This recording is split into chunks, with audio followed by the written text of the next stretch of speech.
السلام علیکم ورحمۃ اللہ وبرکاتہ۔ غسل کے صحیح ہونے کی شرطیں: تمام جسم کے ظاہری حصہ پر پانی کا پہنچانا۔ شرط یہ ہے کہ کوئی عذر نہ ہو، یعنی نہانے والے کو کوئی بیماری وغیرہ نہ ہو، کوئی عذر نہ ہو۔ اگر بغیر کسی عذر کے کوئی ظاہری حصہ جسم کا بال برابر بھی خشک رہ جائے گا تو غسل صحیح نہیں ہوگا۔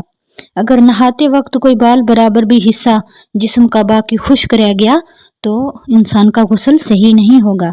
جسم پر ایسی چیز کا نہ ہونا جس کی وجہ سے جسم تک پانی نہ پہنچ سکے، جیسے کہ کوئی انگلیوں میں کوئی انگوٹھی وغیرہ پہنی ہو یا کانوں میں کوئی تنگ بالیاں پہنی ہو جس کی وجہ سے سوراخ میں پانی نہ پہنچ سکے۔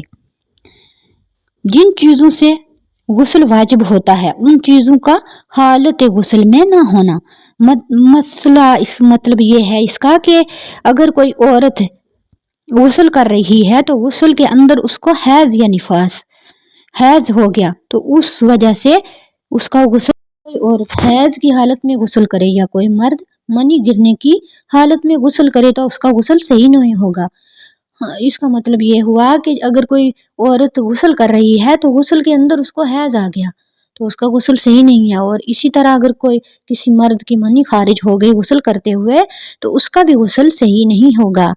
امام اعظم رحمہ اللہ کے نزدیک وضو اور غسل بغیر نیت کے معتبر ہوں گے، کیونکہ ان کے نزدیک نیت فرض نہیں ہے بلکہ سنت اور مستحب ہے۔ لہذا اگر وضو یا غسل بغیر نیت کے کیا گیا ہو تو ادا ہو جائے گا۔ بہتر یہ ہے کہ شروع وضو میں ہاتھ دھونے کے وقت نیت کی جائے۔ مناسب یہ ہے کہ وضو شروع کرنے کے وقت غسل میں نیت کر لے۔